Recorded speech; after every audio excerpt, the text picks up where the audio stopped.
ഏവരെയും പുതിയ വാർത്തകളിലേക്ക് ഞാൻ സ്വാഗതം ചെയ്യുകയാണ്. ഗസ പൂർണ്ണമായും പിടിച്ചെടുക്കാൻ നെതന്യാഹു പദ്ധതികൾ തയ്യാറാക്കുമ്പോൾ ഇസ്രായേലിൽ അതിരൂക്ഷമായ പ്രതിഷേധമാണ് ഇളകിമറിയുന്നത്. ടെൽ-അവീവിൽ മാത്രം നടക്കുന്ന പ്രതിഷേധത്തിൽ 1,00,000-ലധികം പേർ പങ്കെടുക്കുന്നതായാണ് റിപ്പോർട്ട്. ഇസ്രായേലിന്റെ പല സിറ്റികളിലും ഇതുപോലെ പ്രതിഷേധ സമരങ്ങൾ നടന്നു വരുന്നുണ്ട്. രാജ്യം പൂർണ്ണമായും പണിമുടക്കിക്കൊണ്ടാണ് ഈ പ്രതിഷേധങ്ങൾ നടക്കുന്നത് എന്ന് നമ്മൾ മനസ്സിലാക്കണം. ഗസ ഏറ്റെടുക്കൽ പദ്ധതി അപകടമാണെന്നും അത് നടപ്പിലാക്കാൻ സൈന്യം സമ്മതിക്കരുതെന്നും ബന്ദികളുടെ കുടുംബാംഗങ്ങളും ജൂതർ ഒന്നാകെയും ഇപ്പോൾ സൈന്യത്തോട് അഭ്യർത്ഥിച്ചുകൊണ്ടിരിക്കുകയാണ്. എന്നാൽ തന്റെ ഈ നീക്കം ഗസ പിടിച്ചടക്കുകയോ ഇസ്രായേലിനോട് കൂട്ടിച്ചേർക്കുകയോ അല്ല, ഹമാസിനെ നശിപ്പിക്കുക മാത്രമാണ് ലക്ഷ്യം എന്നാണ് നെതന്യാഹു പറയുന്നത്.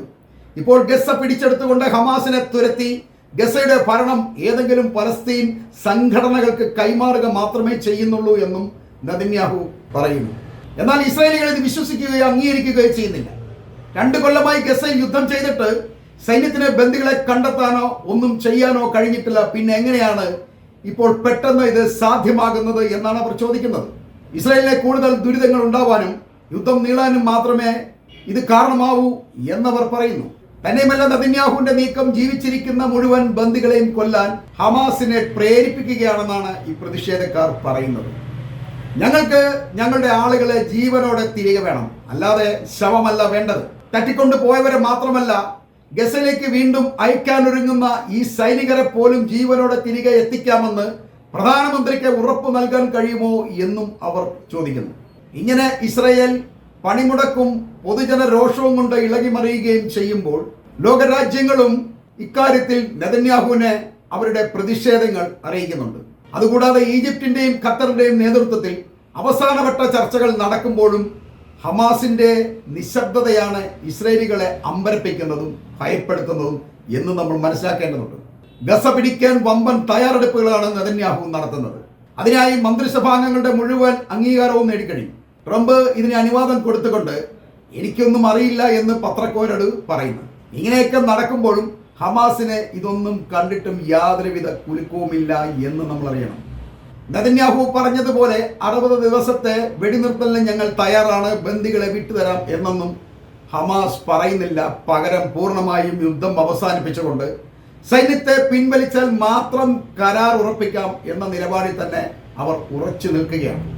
ഇവർ ആദ്യം തൊട്ടേ പറഞ്ഞുകൊണ്ടിരിക്കുന്നത് ഈ ഒരു കാര്യമാണ്. അതിൽ നിന്നും അവരിപ്പോഴും 1 ഇഞ്ച് പോലും പിന്നോട്ട് മാറുന്നില്ല എന്ന് നമ്മൾ അറിയണം. ഈ ഹമാസ് ഇങ്ങനെ വിട്ടുവീഴ്ചയില്ലാതെ മുന്നോട്ട് പോകുമ്പോൾ നെതന്യാഹുവിന്റെ തയ്യാറെടുപ്പിൽ അവർ ഒട്ടും അങ്കലാപ്പിലാവുന്നില്ല എന്ന് മാത്രമല്ല, സൈന്യം ഗസയിലേക്ക് വരട്ടെ, അപ്പോൾ കാണാം എന്ന നിലപാടിലുമാണ് അവർ നിൽക്കുന്നത്. അതോടൊപ്പം ഗസ ഭരിക്കാൻ രൂപീകരിക്കുന്ന ഏതൊരു സേനയെയും ഇസ്രായേലി ബന്ധമുള്ള അധിനിവേശ സേനയായി കണക്കാക്കി അവരെയും ആക്രമിക്കും എന്നൊരു പ്രഖ്യാപനം കൂടി ഹമാസ് നടത്തിയിട്ടുണ്ട്. ഇങ്ങനെ ഹമാസ് പറഞ്ഞതോടെ ഹമാസിന്റെ ഭയമില്ലായ്മയും നിശ്ചയദാർഢ്യവും നെതന്യാഹുവിനെ വല്ലാതെ ഒരു ആശയക്കുഴപ്പത്തിലാക്കിയിട്ടുണ്ട് എന്ന് നമ്മൾ അറിയണം. മന്ത്രിസഭ അംഗീകാരം നൽകിയിട്ട് പോലും ഇസ്രായേൽ സൈന്യം ഗസയിലേക്ക് പ്രവേശിക്കാത്തത് ഈ ആശയക്കുഴപ്പം കൊണ്ടാണെന്നാണ് ചില നിരൂപകർ അഭിപ്രായപ്പെടുന്നത്. ഇസ്രായേലി കരസൈന്യത്തിന്റെ യുദ്ധപരിചയക്കുറവും അവരുടെ എല്ലാ യുദ്ധതന്ത്രങ്ങളും ആയുധങ്ങളും ഗസയിൽ പ്രയോഗിച്ചത് കാണുകയും ചെയ്ത ഹമാസിനെ സംബന്ധിച്ച് ഇനി അതിൽ കൂടുതലൊന്നും ഈ ഇസ്രായേൽ സൈന്യത്തിന് ഗസയിൽ ചെയ്യാൻ കഴിയില്ല എന്ന തിരിച്ചറിവാണ് അവരുടെ ഈ നിശബ്ദതയ്ക്ക് കാരണം എന്ന് പറയേണ്ടതുണ്ട്. ഇനി കഴിയുന്നത്ര സൈനികരെ കൊന്നെടുക്കാനും കിട്ടുന്നവനെ തട്ടിക്കൊണ്ടു പോകാനുമാവും ഞങ്ങൾ ശ്രമിക്കുക എന്ന് ഹമാസ് വ്യക്തമാക്കിയിട്ടുണ്ട്. തന്നെയുമല്ല, ഇസ്രായേൽ സൈന്യത്തിന് ഗസയിൽ നിന്നും ഒരു വിജയം നൽകി ഞങ്ങൾ തിരികെ വിടില്ല എന്നും ഹമാസിന്റെ നേതൃത്വം അവകാശപ്പെടുന്നു. എന്നാൽ ഹമാസിന്റെ വാക്കുകളുടെ അർത്ഥം ഇസ്രായേലിലെ ജനങ്ങൾക്കും മനസ്സിലായിട്ടും നെതന്യാഹുവിന് മാത്രം മനസ്സിലാവുന്നില്ല എന്ന് പ്രതിഷേധക്കാർ കുറ്റപ്പെടുത്തുകയാണ്. സൈന്യവും സൈനിക തലവനും വരെ ഗസ പിടിച്ചെടുക്കാൻ അവർക്ക് കഴിയില്ല എന്ന് വിശ്വസിക്കുകയും ഗസയിലേക്ക് പോകാൻ വിസമ്മതിക്കുകയും ഇപ്പോൾ ചെയ്തിട്ടുണ്ട്. സൈനിക തലവന്റെ ഈ നിഷേധ നിലപാട് ഗസയിൽ ഹമാസിനോട് ജയിക്കാമെന്ന ആത്മവിശ്വാസം അവർക്ക് നഷ്ടപ്പെട്ടത് കൊണ്ടാണെന്നാണ് പരക്കെ അഭിപ്രായമുള്ളത്. എന്നാൽ ഒരു വിധത്തിലും ഗസയിൽ യുദ്ധം അവസാനിപ്പിക്കാൻ തയ്യാറാകാത്ത ഒരു കൂട്ടർ നെതന്യാഹുവിന്റെ മന്ത്രിസഭയിലുണ്ട്. ഹമാസുമായി ഒരു കരാറെന്ന് നെതന്യാഹു ആഗ്രഹിക്കുന്നതിലെ വിശ്വാസം എനിക്ക് നഷ്ടപ്പെട്ടിരിക്കുന്നു. അതുകൊണ്ട് ഇപ്പോൾ രൂപപ്പെട്ടു വരുന്ന ഗസ പിടിച്ചെടുക്കൽ യുദ്ധം ജയിക്കാൻ അദ്ദേഹത്തിന് കഴിയും എന്നാണ് ഈ ഇസ്രായേലിന്റെ ധനമന്ത്രിയായ ബെസലോൾ സ്ട്രോമിച്ച് പറയുന്നത്.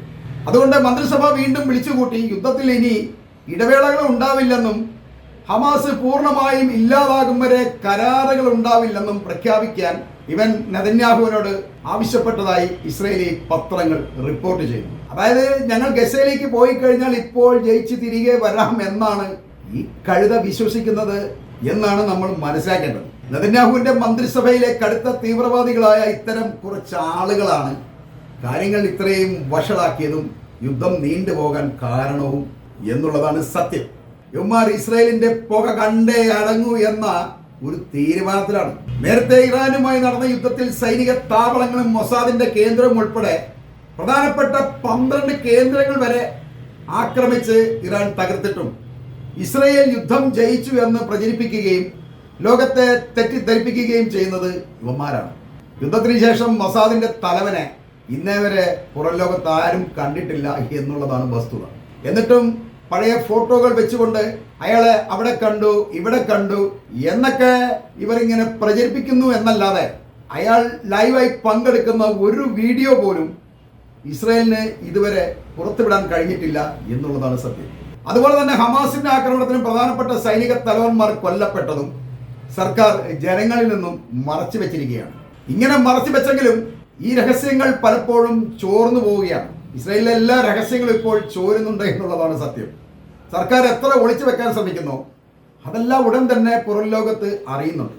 ഈ സൈനിക നേതൃത്വം ഉൾപ്പെടെ ഒരുപാട് സൈനികർ ഗസയിൽ കൊല്ലപ്പെട്ടിട്ടും പുതിയ ഒരു വലിയ സൈന്യത്തെ ഗസയിലേക്ക് അയക്കാനുള്ള നെതന്യാഹുവിന്റെ നീക്കത്തിന് ഈ ജനങ്ങൾ വൻ പ്രതിഷേധം ഏർപ്പെടുത്തുന്നത് ഈ കാരണങ്ങളൊക്കെ കൊണ്ടാണ്. അതല്ലാതെ ഗസയെ ആക്രമിച്ച് അവിടുത്തെ കുഞ്ഞുങ്ങളെ കൊല്ലുമെന്നോ ഗസയെ പട്ടിണിയാക്കുമോ എന്നൊന്നും ഭയന്നിട്ടോ അതല്ലെങ്കിൽ വിഷമിച്ചിട്ടോ ഒന്നും കൊണ്ടല്ല. അവർക്ക് അവരെ തന്നെയാണ് ഭയം. അവരുടെ ആളുകൾ കൊല്ലപ്പെടുമോ എന്ന ഭയം ഇസ്രായേലികൾക്കിടയിൽ നന്നായിട്ടുണ്ട് എന്നുള്ളതാണ് സത്യം. ഇതിനിങ്ങനെ പ്രതിഷേധിക്കുന്നതിന്റെ ഇടയിൽ ഹമാസ് തട്ടിക്കൊണ്ടു പോയതിനു ശേഷം വിട്ടയച്ച ലാറി അൽബാഗ് എന്ന ഒരു പെണ്ണിന്റെ പിതാവ് എലി അൽബാഗ് ചാനൽ 12 നൽകിയ ഒരു അഭിമുഖത്തിൽ പറഞ്ഞത് നെതന്യാഹു സർക്കാരിനെ വല്ലാതെ ഞെട്ടിച്ചിരിക്കുകയാണ്. അയാൾ പറഞ്ഞത് ഗസയിൽ യുദ്ധം നിർത്താൻ തയ്യാറാവാതെ നെതന്യാഹു മുന്നോട്ട് പോകുന്നതുകൊണ്ട് തന്റെ മകൾക്ക് അപകടം സംഭവിക്കുമെന്ന് തോന്നിയതിനാലും രാജ്യം കത്തിക്കാൻ എനിക്ക് ഒരു പദ്ധതി ഉണ്ടായിരുന്നു എന്നാണ്. ആ പദ്ധതി എന്നത് 200 അല്ലെങ്കിൽ 300 കാറുകൾ കത്തിക്കുക എന്നായിരുന്നു. എനിക്ക് മറ്റു മാർഗങ്ങളൊന്നും ഇല്ലാത്തത് കൊണ്ടാണ് ഞാൻ അങ്ങനെ തീരുമാനിച്ചത് എന്ന് ഇയാൾ വ്യക്തമാക്കുന്നു. ഒന്നും ചെയ്യാതെ ഞങ്ങൾ ഹോസ്റ്റേജ് സ്ക്വയറിൽ വെറുതെ പ്രതിഷേധ സമരവുമായി തുടരുന്നുവെന്ന് സർക്കാർ കരുതുന്നുണ്ടെങ്കിൽ അത് വെറുതെയാണ് എന്നാണ് ഇയാൾ ഊന്നി പറയുന്നത്. ഇനി ബാക്കിയുള്ള ബന്ദികളെ രക്ഷിക്കാൻ സർക്കാർ നടപടിയെടുത്തില്ലെങ്കിൽ ഇതിലും ഭീകരമായത് ഇസ്രായേലിൽ ചിലപ്പോൾ സംഭവിച്ചേക്കാം. അതുകൊണ്ട് എത്രയും വേഗം ഗാസയിലെ യുദ്ധം അവസാനിപ്പിച്ച് ബന്ദികളെ തിരികെ കൊണ്ടുവരാനാണ് സർക്കാർ ശ്രമിക്കേണ്ടത് എന്നും ഇയാൾ സർക്കാരോട് ആവശ്യപ്പെടുന്നുണ്ട്. ഇസ്രായേലി ജനങ്ങളുടെ പ്രതിഷേധ സമരങ്ങൾ അപകടകരമായ രീതിയിൽ വളരുന്നു എന്നുള്ളതാണ് ഇത്തരം റിപ്പോർട്ടുകൾ സൂചിപ്പിക്കുന്നത്. മന്ത്രിസഭാംഗങ്ങൾക്ക് ഇപ്പോൾ പരസ്യമായി റോഡിൽ യാത്ര ചെയ്യാൻ പോലും കഴിയുന്നില്ല എന്നുള്ളതാണ്. ഹമാസിൽ നിന്നും ഇസ്രായേലി ജനങ്ങൾക്ക് കാര്യമായ ഒരു ഭയം ഇപ്പോൾ നേരിട്ടിരിക്കുന്നു എന്നുള്ളതാണ് വാസ്തവം. ഗസയിലെ 23 ലക്ഷം ജനങ്ങളിലെ അവരുടെ ഓരോരുത്തരുടെയും കുടുംബങ്ങളിൽ ഒരാളെങ്കിലും കൊല്ലപ്പെടാത്ത ആരും ഇല്ല എന്നുള്ളതാണ് സത്യം. അതുപോലെ ഇസ്രായേലിലും സംഭവിക്കുന്ന ഭയമാണ് ഇപ്പോൾ പല ജൂതർക്കിടയിലും ഉള്ളത്. ഗസ തീർത്തും അപകടം നിറഞ്ഞ ഒരു പ്രദേശമാണെന്ന് ഇസ്രായേലികൾ വിശ്വസിക്കുന്നുണ്ട്. ഇവിടേക്ക് അച്ഛനോ ഭർത്താവോ മകനോ മകളോ കടന്നു ചെല്ലാൻ നിർബന്ധിക്കപ്പെടുന്നതാണ് ഈ പ്രതിഷേധങ്ങൾ വർദ്ധിക്കാൻ കാരണമാകുന്നത്. മുറിവേറ്റ ഒരു ജനതയെ വീണ്ടും ദ്രോഹിക്കാൻ സംഘം ചേർന്നെത്തുന്നവരെ വളഞ്ഞിട്ടാക്രമിച്ച് കൊലപ്പെടുത്താൻ ഹമാസും തയ്യാറാകുമ്പോൾ ഗസ യുദ്ധം പരിഹാരമില്ലാത്ത തരത്തിലേക്ക് കടക്കുന്നു എന്ന് പറഞ്ഞുകൊണ്ട് ഞാൻ ഈ വാർത്തകൾ ഇവിടെ അവസാനിപ്പിക്കുകയാണ്.